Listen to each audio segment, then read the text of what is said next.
Hello friends, welcome to all. நம்ம இந்தியாவில் புதுசாக ஒரு எக்ஸ்ப்ளோசிவ் அப்டேட் என்னன்னா, 44வது யுனெஸ்கோ வேர்ல்ட் ஹெரிட்டேஜ் சைட்ஸ் அங்கீகரிக்கப்பட்டிருக்கு. Maratha military landscape. இதுதான் உங்களுடைய நெக்ஸ்ட் பிக் திங். இந்த 12 கோட்டைகளில் மகாராஷ்டிரா மற்றும் தமிழ்நாட்டில் இருக்க செஞ்சி கோட்டையும் ஆட் பண்ணியிருக்காங்கங்க. அதோடைய வரலாற்று முக்கியத்துவம் என்னென்ன, உங்கள் எக்ஸாம் பாயிண்ட் ஆஃப் வியூவில் ரொம்ப ரொம்ப முக்கியம். உங்கள் ப்ரிப்ரேஷன்ஸை இன்னும் பூஸ்ட் பண்ண இந்த ஒரு வீடியோ போதும், மிஸ் பண்ணாமல் பாருங்கள். First, UNESCO world heritage sites in India. இந்தியாவில் உள்ள யுனெஸ்கோ தளங்கள் ஒரு பார்வை பார்க்கலாம். இந்தியாவில் மொத்தம் எத்தனை யுனெஸ்கோ சைட்ஸ் இருக்கு? இப்போ 44 சைட்ஸ் இருக்கு. இது முக்கியம். இதுல என்னென்ன வகைகள் இருக்கு, சமீபத்தில் என்ன சைட்ஸ்லாம் ஆட் பண்ணியிருக்காங்க, அப்புறம் தற்காலிக பட்டியலில் என்னெல்லாம் ஆட் பண்ண போறாங்கன்னு ஒரு அப்டேட் ஃபுல்லுமே பார்ப்போம். ஃபர்ஸ்ட், யுனெஸ்கோனா என்ன அப்படின்னு கேட்டிங்கன்னா, United nation educational scientific and cultural organisation. தமிழில் எளிமையாக சொல்லணும் அப்படின்னா ஐக்கிய நாடு சபை கல்வி அறிவியல் மற்றும் கலாச்சார அமைப்பு. இது ஐக்கிய நாடு சபையின் கீழே இயங்குற ஒரு ஸ்பெஷலான ஆர்கனைசேஷனுங்க. இது எதுக்கு முக்கியத்துவம் கொடுப்பாங்க அப்படின்னா, எஜுகேஷனல், சயின்ஸ் அண்ட் கல்ச்சுரலுக்கு, இந்த 3 ஃபீல்ட்லேயும் ஒர்க் டெவலப்மெண்ட்காக ஒர்க் பண்ணுற ஒரு மிகப்பெரிய ஆர்கனைசேஷன்ஸ். சரி, இதில் என்ன பண்ணுவாங்க அப்படின்னு கேட்டிங்கன்னா, உலகத்தில் இருக்க முக்கியமான கலாச்சாரங்கள், இயற்கையான இடங்களை வந்து ரொம்பவே பாதுகாப்பாங்க. அதுதான் எங்களுடைய வேலை. சொல்லியிருக்காங்க பாருங்க, recognised by UNESCO has a world heritage sites productions for world cultural and natural பிளேஸ்ன்னு சொல்லியிருக்காங்க. Next, established 16 November 1945. எப்போ ஆரம்பிச்சாங்க அப்படின்னா 1945 நவம்பர் 16ஆம் தேதி வந்து தொடங்கியிருக்காங்க, ஆரம்பிச்சிருக்காங்க. ஹெட் குவார்ட்டர்ஸ், தலைமையகம் எங்கே அப்படின்னு கேட்டிங்கன்னா பாரிஸ், பிரான்ஸில் இருக்கு. கரண்ட் டைரக்டர் ஜெனரல் அப்படி யாரு அப்படின்னா, இப்போ இருக்கிற தலைவர் யாரு அப்படின்னா அவுட்ரே ஹசோலே, பிரான்ஸ் நாட்டை சார்ந்தவர் இவங்க. ஃபர்ஸ்ட் டைரக்டர் ஜெனரல் யாரு, முதல் தலைவர் யாரு அப்படின்னா ஜூலியன் ஹக்ஸ்லே. ஓகேங்களா. டோட்டல் மெம்பர் கண்ட்ரிஸ் எவ்வளோ பேர் அப்படின்னா, மொத்தமாக எத்தனை நாடுகள் வந்து இதில் வந்து உறுப்பினராக இருக்குது அப்படின்னா 194, 194 நாடுகள், கண்ட்ரிஸ் வந்து இருக்கு. India is a member country of UNESCO since 1946. India இதில் இருக்கா, உறுப்பினராக இருக்கா அப்படின்னு கேட்டால் ஆமாம் இருக்குது. இந்தியா 1946 யுனெஸ்கோவில் இருக்கு. At present there are 44 UNESCO world heritage sites in India. Out of this 7 natural, 36 cultural and 1 மிக்ஸ்டுன்னு சொல்லியிருக்காங்க. 7 நேச்சுரல், 36 கல்ச்சுரல். அதாவது 7 இயற்கையான இடங்கள், அதாவது காடு மலைகள் மாதிரி. 36 கலாச்சார இடங்கள், கோவில் கட்டிடங்கள், அது மாதிரி. 1 வந்து மிக்ஸ்டு, அதாவது ரெண்டுமே சார்ந்தது, இயற்கையும் கலாச்சாரமும் சார்ந்தது தான். இது வந்து யுனெஸ்கோ. இப்போ இந்தியாவில் இருக்க மொத்தம் 44 யுனெஸ்கோ வேர்ல்ட் ஹெரிட்டேஜ் சைட்ஸாக இதில் இருக்கு. ஓகேங்களா. இந்த யுனெஸ்கோ வேர்ல்ட் ஹெரிட்டேஜ் கன்வென்ஷனில் எஸ்டாப்ளிஷ் பண்ண இயர் வந்து 1945. ஓகேங்களா, 1945. இது வந்து வேர்ல்டு ஹெரிட்டேஜ் கன்வென்ஷன் ஸ்டார்ட் பண்ண இயர் அப்படின்னு கேட்டிங்கன்னா இது ரொம்பவே இம்பார்ட்டன்ட். 1972 வேர்ல்டில் இருக்க, உலகத்தில் இருக்கிற கல்ச்சுரல், கலாச்சாரம், நேச்சுரல், இயற்கைக்கு இம்பார்ட்டன்ஸ் கொடுத்து ஒரு பிளேஸை ஐடென்டிஃபை பண்ணுறாங்க. அது மட்டும் இல்லாமல் இந்தியா வந்து 6th பிளேஸில் இருக்குது. வேர்ல்டு மோஸ்ட் ஹெரிட்டேஜ் சைட்ஸ் உள்ள கண்ட்ரி, அந்த 194 கண்ட்ரீஸில் வந்து இந்தியா எத்தனாவது பிளேஸில் இருக்குது? 6th பிளேஸில் இருக்குது. ரொம்பவே பெருமைப்படக்கூடிய ஒரு விஷயம் தான். ஸோ இது நோட் பண்ணிக்கோங்க. 6th place, conventional year 1972, establish year 1945. இது ரொம்பவே இம்பார்ட்டன்ட், ரிப்பீட்டடாகவும் கேட்குறாங்க. ஓகேங்களா. நெக்ஸ்ட் ஒன் பார்ப்போம். UNESCO world heritage sites in India. இந்தியாவில் யுனெஸ்கோ சைட்ஸ் டோட்டலாக எத்தனை பார்த்தோம்? 44 சைட்ஸ் இருக்குது. தற்காலிக பட்டியல் இப்போ ரீசெண்டாக. இந்த 44 சைட்ஸில் 3 டைப்ஸாக பிரிக்கலாம். ஒன்று வந்து கல்ச்சுரல் 36, நேச்சுரல் 7, 1 மிக்ஸ்டு. கல்ச்சுரல் சைட்ஸ்னால் என்ன? நம்ம கலாச்சாரம் மற்றும் பாரம்பரிய சார்ந்த இடங்கள். உதாரணத்துக்கு தஞ்சை பெரிய கோயில், தாஜ்மஹால், பழைய கால குகைகள், சிற்பங்கள், இது எல்லாமே என்னது? கல்ச்சுரல் சைட்ஸ், இயற்கையான இடங்கள். அதை தான் இன்னும் சேஃபாக ப்ரொடெக்ட் பண்ணணும்னு சொல்கிறாங்க. இது ஹிஸ்டாரிக்கல் பிளேசஸும் ஆட் பண்ணுவாங்க. ஹிஸ்டாரிக்கல் பிளேசஸ்னால் ஒன்றுமே இல்லை, மனிதர்களால் கட்டப்பட்ட கட்டிடங்கள். தாஜ்மஹால், ஓல்டு பில்டிங்ஸ், பழைய கட்டிடங்கள், கோட்டைகள், பழைய குகைகள், டெம்பிள்ஸ், கோவில்கள், இது எல்லாமே என்னது? ஹிஸ்டாரிக்கல் பிளேசஸ்னே சொல்லலாம். நெக்ஸ்ட் பாருங்க, நேச்சுரல் சைட்ஸ். நேச்சுரல் சைட்ஸ் வந்து 7 இருக்குது. நேச்சுரல் சைட்ஸ்னால் என்ன? ஃபர்ஸ்ட், இயற்கையாக உருவான ஒரு special place. Natural park, C area, மலைகள், காடுகள், நீர்வீழ்ச்சி, வாட்டர் ஃபால்ஸ், நதிகள், ரிவர்ஸு, அப்புறம் வைல்ட் லைஃப் சாங்சுரி, வனவிலங்கு சரணாலயம், பறவைகள் பேர்ட் சாங்சுரி, பறவைகள் சரணாலயம், இது எல்லாமே என்னது? நேச்சுரல் சைட்ஸில் வந்து 7 இருக்குது. அந்த ஒன் மிக்சர் என்ன அப்படின்னு கேட்டிங்கன்னா இது ரொம்ப இம்பார்ட்டன்ட் தான். நேச்சுரல் பியூட்டியும் இருக்கும், கல்ச்சுரல் இம்பார்ட்டன்ஸும் இருக்கும். அதாவது இயற்கையும் கல்ச்சுரலும் நேச்சுரலும் ரெண்டுமே கலந்த பிளேசஸ் தான் என்னது இந்த மிக்சடு சைட்ஸ் ஒன்று மட்டும் தான் இருக்குது. சரிங்களா? இதெல்லாம் ஏன் முக்கியம், இதோடைய மெயின் பர்பஸ் என்னன்னு உங்களுக்கு டவுட் இருக்கலாம். இந்த பழைய பாரம்பரிய இடங்கள் ஏன் முக்கியத்துவம் கொடுக்குறாங்க அப்படின்னா நம்ம வரலாறு, நம்ம கலாச்சாரம், நம் முன்னோர்களுடைய திறமைகள் இது எல்லாமே அடுத்த வர நம்ம தலைமுறை நெக்ஸ்ட் ஜென்ரேஷன்ஸ்க்கு வந்து தெரியணும், அதை பாதுகாக்கணும், ப்ரொடெக்ட் பண்ணணும்னு சொல்லிட்டு தான் இதை வந்து சேஃபாக ப்ரொடெக்ட் பண்ணுறாங்க, பாதுகாக்கிறாங்க. நம்ம ஸ்டேட்டோடைய ஐடென்டிட்டின்னு கூட நம்ம சொல்லலாம். நம்மளுடைய பெருமை ஒவ்வொரு ஸ்டேட்ஸுக்கும் இது இருக்குது. இது எல்லாமே ஃப்யூச்சருக்கு போய் சேரணும்னு தான் இது வந்து ப்ரொடெக்ட் பண்ணுறாங்க. அண்ட் மோஸ்ட் இம்பார்ட்டன்ட் என்னென்னா மகாராஷ்டிரா, மும்பையில் வந்து தான் அதிக யுனெஸ்கோ சைட்ஸ் வந்து ஆட் ஆகிருக்கு. இது ரொம்ப முக்கியம். மகாராஷ்டிரா நிறைய யுனெஸ்கோ சைட்ஸ் ஆட் பண்ணியிருக்காங்க. நெக்ஸ்ட் ஒன் பார்ப்போம். இந்தியாவில் 44வது யுனெஸ்கோ சைட்ஸ் என்னன்னு கேட்டிங்கன்னா மராத்தா மிலிட்ரி லேண்ட்ஸ்கேப். அதாவது மராட்டிய மன்னர்கள் கட்டப்பட்ட ஒரு இராணுவ கோட்டைன்னே சொல்லலாம், ஒரு ஃபோர்ட்டு. இது வெறும் கோட்டை இல்லை, மராட்டிய பேரரசர் இருக்காங்களே, மராட்டியாவுடைய பேரரசர் இராணுவ கட்டடக்கலை, அதாவது மிலிட்ரி ஆர்கிடெக்சர்ஸ் வந்து இதில் அதிக வேலைப்பாடுகள் செஞ்சுருக்காங்க. எப்போ யுனெஸ்கோ சைட்ஸ் ஆச்சு அப்படின்னா 2025 ஜூன் மாதம், இப்போ ரீசெண்டாக சமீபத்தில் தான் நடந்திருக்கு. இதில் இந்தியாவுடைய 44வது யுனெஸ்கோ சைட்ஸாக அங்கீகரிக்கப்பட்டிருக்காங்க. இதில் என்னென்ன இருக்குது அப்படின்னு பார்த்தீங்கன்னா இதில் மொத்தமாக 12 வரலாற்று முக்கியத்துவம் இருக்குது. அதாவது 12 ஹிஸ்டாரிக்கல் வரலாற்று கோட்டைகள் இருக்குது, ஹிஸ்டாரிக்கல் ஃபோர்ட்ஸ் வந்து இருக்குது. இந்த கோட்டைகள் வந்து மராட்டிய பேரரசர் வந்து 14ஆம் நூற்றாண்டிலிருந்து 19ஆம் நூற்றாண்டு வரைக்கும் கட்டியிருக்காங்க. அதாவது 17th and 19th செஞ்சுரி வரைக்கும் மராத்தா எம்பையர் வந்து பில்ட் பண்ணியிருக்காங்கன்னே சொல்லலாம். 44th ஞாபகம் வச்சுக்கோங்க, ஜூலை மந்த் இப்போ தான் வந்து சமீபத்தில் தான் இதை ஆட் பண்ணியிருக்காங்க இந்த மந்தில். ஓகேங்களா? நெக்ஸ்ட் ஒன் பார்ப்போம். மராத்தியா மிலிட்ரி லேண்ட்ஸ்கேப்போடைய இம்பார்ட்டன்ட் கீ ஃபேக்ட்ஸ் என்னன்னு பார்ப்போம். எத்தனை தளங்கள், தளத்தின் பெயர் என்ன, நேம் ஆஃப் த சைட்ஸ் என்னன்னு கேட்குறாங்க. Maratha military landscapes of India. Types என்ன அப்படின்னு கேட்குறாங்க. வகைகள், இது வந்து கலாச்சார தளம், அதாவது கல்ச்சுரல் சைட்ஸ், கோட்டைகள் கட்டிடங்கள் வந்து சம்மந்தப்பட்டது. எப்போ வந்து அங்கீகரிக்கப்பட்டிருக்கு அப்படின்னா 2025, ரொம்ப சமீபத்தில் தான் இந்த யுனெஸ்கோ பட்டியலில் வந்து சேர்த்துருக்காங்க. நெக்ஸ்ட் பாருங்க, ஸ்டேட்ஸ் கவர்டு. என்னென்ன ஸ்டேட்ஸ் வந்து சேர்க்கப்பட்ட மாநிலங்கள் ஸ்டேட்ஸ் கவர் பண்ணியிருக்காங்க அப்படின்னா மகாராஷ்டிரா அண்ட் தமிழ்நாடு. மகாராஷ்டிரா மற்றும் தமிழ்நாடு நம்ம தமிழகத்துக்கும் ஒரு பெருமையான ஒரு விஷயம் தான் செஞ்சிக்கோட்டை. நம்பர் ஆஃப் ஃபோர்ட்ஸ் எத்தனை அப்படின்னா 12 ஞாபகம் வச்சுக்கோங்க, 12 ஈஸியாக ஞாபகம் வச்சுக்கலாம்.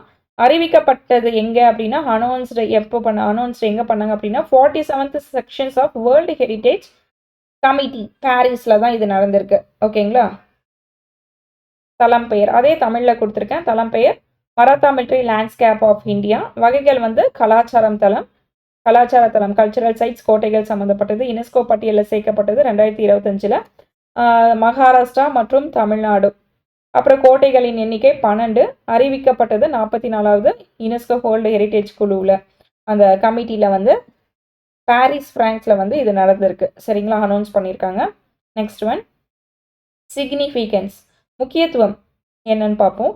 Showcase a Maratha empire military architecture, strategical visions and cultural legacy from the 17th to 19th செஞ்சுரின்னு சொல்லியிருக்காங்க. இதோடைய முக்கியத்துவமான இடங்கள்ல இது என்ன பண்ணியிருக்காங்க அப்படின்னா 17th செஞ்சுரி, 17ஆம் நூற்றாண்டிலிருந்து 19ஆம் நூற்றாண்டு வரைக்கும் இது மராட்டிய பேரரசர் வந்து கட்டியிருக்காங்கன்னே சொல்லலாம். இராணுவ கட்டிடக்கலை முக்கியமாக வந்து மிலிட்ரி ஆர்கிடெக்சர்ஸுக்காக இது கட்டியிருக்காங்க. மராட்டிய பேரரசர், மராத்தா எம்பையர் சிற்பங்களை பற்றி மிகவும் எளிமையாக சொல்லியிருக்காங்க. என்னென்ன இம்பார்ட்டன்ஸ் இருக்குன்னு பார்ப்போம். ஃபர்ஸ்ட் வந்துட்டு military architectures, Maratha empire military architectures, இது ஞாபகம் வச்சுக்கோங்க. இந்த மிலிட்ரி ஆர்கிடெக்டில் மராட்டியருடைய கோட்டைகள் எப்படி கட்டினாங்க, எந்த மாதிரி டிசைன் பண்ணாங்கன்னு அதில் இருக்க கட்டிடங்கள் வந்து ரொம்ப ஸ்ட்ராங்காக இருக்குன்னு சொல்லியிருக்காங்க. நெக்ஸ்ட் ஸ்ட்ராட்டஜிக் விஷன்ஸ், மராட்டியர்களுடைய போர்கள் இருக்கும்ல, வார்ஸ் எல்லாம் நடக்கும் இல்லையா, அதோடைய கோட்டைகள் வந்து எப்படி கட்டினாங்க, எப்படி திட்டமிட்டு அவங்களுடைய ஸ்மார்ட்டான ஸ்ட்ராட்டஜியை பற்றி சொல்லியிருக்காங்கன்னு பேசியிருக்காங்க. So next one, cultural legacy, அதாவது கலாச்சார பாரம்பரியம். அந்த கோட்டைகளில் மராட்டியர்களுடைய வாழ்க்கை முறை, பழக்க வழக்கங்கள், கலை, இது எல்லாமே எப்படி இருந்துச்சுன்னு சொல்லியிருக்காங்க. ஓகேங்களா? இதுதான் முக்கியத்துவமான ஒரு significance. Next one, locations covered சேர்க்கப்பட்ட இடங்கள். மகாராஷ்டிராவில் வந்து 11 இருக்கு. தமிழ்நாட்டில் 1. அது என்னன்னா செஞ்சிக்கோட்டை. இது ஈஸியாக ஞாபகம் வச்சுக்கலாம். விழுப்புரம்ல இருக்கு. ஸோ வந்து இது ரொம்ப இம்பார்ட்டன்ட். தமிழ்நாட்டில் ஒரே ஒரு கோட்டை செஞ்சிக்கோட்டை, ஜிஞ்சி ஃபோர்ட். மகாராஷ்டிராவில் எத்தனை இருக்குன்னு பார்ப்போம். 11 ஃபோர்ட்ஸ் இருக்கு. ஃபர்ஸ்ட் ஒன் வந்து சல்ஹர். இது மகாராஷ்டிராவுடைய ரொம்ப உயரமான ஹைட்டான ஒரு ஃபோர்ட்னே சொல்லலாம். நெக்ஸ்ட் வந்து சிவனேரி வந்துட்டு சிவாஜி மகாராஜாவுடைய பிறந்த கோட்டைன்னே சொல்லலாம். அவருடைய பர்த் பிளேஸ். ரொம்ப முக்கியமான ஒரு இடங்கள். நெக்ஸ்ட் வந்து லோஹாட், இரும்பு கோட்டை மாதிரி ரொம்ப ஸ்ட்ராங்காகவே இருக்கும். நெக்ஸ்ட் வந்து கண்டேரி வந்து கடல்ல இருக்க ஒரு தீவு கோட்டைன்னே சொல்லலாம். நெக்ஸ்ட் பாருங்க ராய்கட், சிவாஜி மகாராஜாவுடைய தலைநகரம்னே சொல்லலாம். ரொம்ப முக்கியம், இது ரொம்ப இம்பார்ட்டன்ஸ். ராய்காட், ராஜ்காட் டிஃப்ரென்ஸ் பார்த்துக்கோங்க. ராஜ்காட் வந்து சிவாஜி மகாராஜாவுடைய முதல் தலைநகரம். இது முதல் தலைநகரம். இது வந்து சிவாஜி மகாராஜாவுடைய ரெண்டுமே. இது ரெண்டும் இம்பார்ட்டன்ஸ் தான். நெக்ஸ்ட் வந்து பிரதாப்காட், மலைகளுக்கு நடுவில் இருக்கிற ஒரு பெரிய கோட்டை இது. நெக்ஸ்ட் சுவர்ணா துர்கா. இது வந்து எங்க இருக்கு அப்படின்னா மகாராஷ்டிரால கங்கை கோட்டைன்னு அர்த்தம். கடல்ல இருக்குன்னு சொல்றாங்க. நெக்ஸ்ட் வந்து பன்ஹாலா, அப்புறம் விஜய் துர்கா, சிந்து துர்கா. பேர் நல்லா இருக்கு. கடல்ல இருக்க இன்னொரு பெரிய கோட்டை என்ன அப்படின்னா விஜய் துர்கா. சிந்து துர்கா வந்து சிவாஜி மகாராஜா வந்து கட்டின கடல்ல இருக்க கோட்டைகள். இதுவும் ரொம்ப இம்பார்ட்டன்ஸ். ஓகேங்களா, பேர் அழகா ஞாபகம் வச்சுக்கலாம். துர்கான்னு சிந்து துர்கா, விஜய் துர்கா, சுவர்ணா துர்கா. இது ஈஸியாக ஞாபகம் வச்சுக்க முடியும். ராய்கட், ராஜ்கட் இதுவும் ஈஸியாக ஞாபகம் வச்சுக்கலாம். அப்புறம் இன்னொரு பிரதாப்காட். ராய்கட், ராஜ்கட், பிரதாப்காட், சுவர்ண துர்கா, விஜய் துர்கா, சிந்து துர்கா, பன்ஹாலா. இந்த நேம்ஸ் எல்லாம் வந்து ஈஸியாக தான் இருக்குது. இந்த 11 ஃபோர்ட்ஸுமே ரொம்ப இம்பார்ட்டன்ட். மகாராஷ்டிராவில் 11 ஃபோர்ட்ஸ் இருக்குது. தமிழ்நாட்டில் பார்த்தீங்கன்னா ஒரே ஒரு கோட்டை செஞ்சிக்கோட்டை, ஜிஞ்சி ஃபோர்ட். இது நம்ம தமிழ்நாட்டில் இருக்க ரொம்ப பிரபலமான கோட்டைன்னே சொல்லலாம். ஓகேங்களா, நெக்ஸ்ட் ஒன் பார்ப்போம். இந்த கோட்டைகள்ல அதுல இருக்க இடத்துல எந்த மாதிரி எப்படி வந்து டிவைட் பண்ணியிருக்காங்க, பிரிச்சிருக்காங்கன்னு பார்ப்போம். மொத்தம் 12 கோட்டை பார்த்துருக்கோம் இல்லையா, அதுல வந்து 5 வகையா பிரிச்சிருக்காங்க. ஃபர்ஸ்ட் பாருங்க ஹில் ஃபோர்ட்ஸ், மலைக்கோட்டை. இதுல என்ன இருக்கு? சல்ஹர், சிவ்னேரி, லோஹத், ராய்கட், ராஜ்கட், ஜிஞ்சி ஃபோர்ட். தமிழ்நாட்டில் இருக்க ஒரு ஜிஞ்சி ஃபோர்ட் இது. ஸோ இது எல்லாமே என்னது? ஹில் ஃபோர்ட்ஸ்ன்னு சொல்கிறாங்க. மலை மேலே கட்டப்பட்ட ஒரு கோட்டைகள். மலை மேலே இருக்கும் இல்லையா அந்த ஃபோர்ட்ஸ் எல்லாமே. நீங்கள் ஜிஞ்சி ஃபோர்ட், செஞ்சி கோட்டை பார்த்தாவே தெரியும், மலைக்கு மேலே இருக்கும். ஸோ நிறைய பேர் விழுப்புரம் டிஸ்ட்ரிக்ட், திருவண்ணாமலையில் இருக்கவங்க எல்லாருமே செஞ்சி ஃபோர்ட்டை விசிட் பண்ணலாம். நிறைய பேர் போயிருப்பீங்க, நல்லாயிருக்கும். நெக்ஸ்ட்டு ஹில் ஃபாரஸ்ட் ஃபோர்ட்ஸ், மலை வன கோட்டைகள்னு சொல்கிறாங்க. அது வந்து பிரதாப்காட், அது ஒன்று தான் இருக்குது. அதாவது மலைகள்லையும் காடுகள்லையும் நடுவில் இருக்க ஒரு கோட்டை இது, ஹில் ஃபாரஸ்ட் ஃபோர்ட். ஓகேங்களா, நெக்ஸ்ட் வந்து ஹில் பிளாட்டிவ் ஃபோர்ட்ஸில் வந்து என்ன இருக்குன்னா பன்ஹாலா. நெக்ஸ்ட் கோஸ்டல் ஃபோர்ட், கடலோர கோட்டைகள் அப்படின்னா விஜய் துர்கா. நெக்ஸ்ட் பாருங்க ஐலண்ட் ஃபோர்ட்ஸ், தீவு கோட்டைகள். அது வந்து கண்டேரி, சுவர்ணா துர்கா,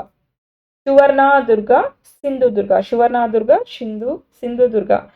என்னது இது அப்படின்னா கடல் நடுவில் இருக்க தீவுகளில் இருக்க ஒரு கோட்டை. ரொம்பவே ஒரு இம்பார்ட்டன்ஸ். இதில் 3 கோட்டைகள் இருக்கு. இதில் 3 இருக்கு.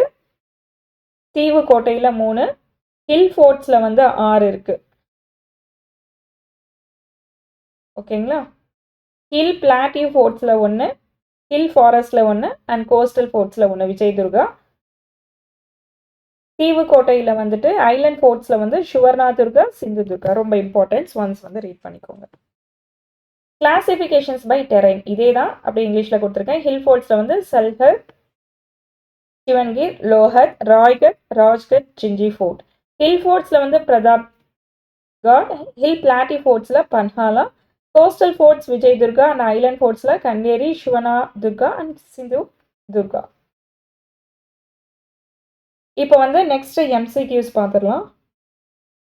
இந்த மிலிட்ரி லேண்ட்ஸ்கேப்போடைய எல்லா எம்சிக்யூஸும் ஒரு டாப் 13 or 10 எம்சிக்யூஸ் இருக்கும். ஒன்ஸ் வந்து பார்த்துருவோம். First, which was inscribed as India's 44th UNESCO World Heritage Sites in 2025 கேக்குறாங்க. ஆப்ஷன் பி எல்லாருக்குமே தெரிஞ்சிருக்கும், மராத்தா மிலிட்ரி லேண்ட்ஸ்கேப் தான். Next one, the Maratha military landscape include how many forts? எவ்வளோ ஃபோர்ட்ஸ்ன்னு கேட்டிருக்காங்க. 12 forts. So in which states are the forts of 44th UNESCO World Heritage Sites located? என்ன states வந்து add பண்ணியிருக்காங்க அப்படின்னு கேட்டால் Maharashtra and Tamil Nadu. Option b தாங்க. Next, in which year was the Maratha military landscape of India inscribed has a UNESCO world heritage sites? எப்போ அங்கீகரிக்கப்பட்டிருக்கு, declarations பண்ணாங்க? 2025. Option C. Next, the 44th UNESCO World Heritage Sites of India consist mainly of which type of monuments? இது வந்து எது மாதிரி ஒரு type அப்படின்னு கேட்குறாங்க. டெம்பிள்ஸா, இல்லை பார்க் மாதிரியா, இல்லை புத்திஸ்டோரியா, ஸ்டூப்பாவான்னு கேட்குறாங்க. ஸோ இதோடைய ஆன்சர் என்ன? இப்போ எல்லாமே என்னது, கோட்டைகள் பற்றி தானே பார்க்குறோம். ஸோ ஆப்ஷன் பி ஃபோர்ட்ஸ் தான் இதோடைய answer. Under which UNESCO criteria were the Maratha military landscape inscribed ன்னு கேட்குறாங்க. So 4 and 6. Which of the following is not included in Maratha military landscape ன்னு கேட்குறாங்க. இதில் எது வந்து மராத்தா மிலிட்ரி லேண்ட்ஸ்கேப்போடைய சேர்க்கப்படலை அப்படின்ட்டு நீங்களே பாருங்கள். ஜிஞ்சி ஃபோர்ட் இருக்கா, சிந்து துர்கா ஃபோர்ட்டும் பார்த்தோம், ராய்காட் ஃபோர்ட்டும் பார்த்தோம். இதில் எது இல்லை? ஜெய்சல்மர் கோட்டை இல்லை. ஸோ ஆப்ஷன் டி தான் இதோடைய ஆன்சர். ஏன்னா நாட்னு கேட்டிருக்காங்க. இதில் எது இது சேர்க்கப்படலை அப்படின்னு கேட்டால் ஜெய்சல்மர் ஃபோர்ட்டு சேர்க்கப்படலை. Next, the Maratha military landscape primarily signify அப்படின்னு கேட்குறாங்க. So option b Maratha military planning and fortifications. Which World Heritage Committee WHC sections recognized the Maratha military landscape as UNESCO World Heritage Sites ன்னு கேட்குறாங்க. So option C 47th section நம்ம first கிளாஸ்லேயே பார்த்தோம் இல்லையா. So 44வது செக்ஷன்ஸில் தான் இந்த யுனெஸ்கோ வேர்ல்டு ஹெரிட்டேஜ் கமிட்டியில் ரெகக்னைஸ் பண்ணியிருக்காங்க. Next, what was the Chhatrapati Shivaji Maharaja vision called? இது ரொம்பவே ஒரு இம்பார்ட்டண்டான ஒரு விஷயம் தான். இதோடைய ஸ்டோரி சொல்கிறேன் கேளுங்க. சத்ரபதி சிவாஜி மகாராஜாவுடைய தொலைநோக்க பார்வை விஷன்ல என்ன கூப்பிடுவாங்க அப்படின்னா ஹிந்தாவி, அதாவது ஹிந்தாவி ஸ்வராஜ்யா. ஸோ ஆப்ஷன் ஏ தான் இதோடைய ஆன்சர், ஹிந்தாவி ஸ்வராஜ்யா. ஸோ இதோடைய முக்கியத்துவம், இதோடைய எக்ஸ்பிளனேஷன்ஸ் என்ன அப்படின்னா, சத்ரபதி சிவாஜி மகாராஜா யார் அப்படின்னு கேட்டிங்கன்னா, இவர் மராட்டிய பேரரசரை உருவாக்குன ஒரு பெரிய அரசர். ஹிந்தாவி ஸ்வராஜ்யா அப்படின்னா என்ன அப்படின்னு கேட்டிங்கன்னா, சிவாஜி மகாராஜாவுடைய கனவு. ஹிந்தாவியா அப்படின்றது வந்து இந்தியாவில் இருக்க மக்கள்கள், இந்துவாக இருக்கலாம், முஸ்லீமாக இருக்கலாம், கிறிஸ்டியனாக இருக்கலாம், எந்த மதம் பேதமும் இல்லாமல் இருக்கிறது தான் என்னது ஹிந்தாவியா. ஸ்வராஜ்யானா சுய ஆட்சி, அதாவது என்ன சொல்கிறது, நம்ம ஆட்சி, பிரிட்டிஷ்காரங்க அல்லது மற்றவங்க ஆட்சி இல்லாமல், ஒரு அதிகார ஆட்சி இல்லாமல் நம்ம நாட்டையே நம்மளே ஆள்றது தான். ஸோ ஹிந்தாவி ஸ்வராஜ்யானா இந்திய மக்கள் மதம் பேதம் இல்லாமல் அவங்க நாட்டை அவங்களே ஆளணும். இதுதான் மகாராஜாவுடைய சிவாஜி, அதாவது சத்ரபதி சிவாஜி மகாராஜாவுடைய கனவாக இருந்தது, ஒரு விஷனாக இருந்தது. ஸோ இதோடைய ஆன்சர் என்ன? Option a Hindavi Swarajya. ஓகேவா? Next, which fort was the capital of Maratha empire under the Shivaji Maharaja? Already சொல்லியிருக்கேன், சிவாஜி மகாராஜாவுடைய கேபிட்டல் என்ன அப்படின்னா Raigad. Option b Raigad. Which fort from the Tamil Nadu is include in Maratha military landscape? தமிழ்நாட்டில் எது அப்படின்னா ஒன்று தான் இருக்குது, அது செஞ்சிக்கோட்டை, Gingee fort. Which state has a majority of the forts include in this UNESCO recognitions? ஃபோர்ட்லேயும் சரி இல்லை நார்மல் யுனெஸ்கோ வேர்ல்டு ஹெரிட்டேஜ்லையும் சரி மகாராஷ்டிரா தான் வந்து லீடிங்கில் இருக்குது. ஓகேங்களா, டாப்பில் இருக்குது. So answer is Maharashtra. ஓகேங்களா? Okay, as friends, keep revising it. Thanks for watching and thank you all.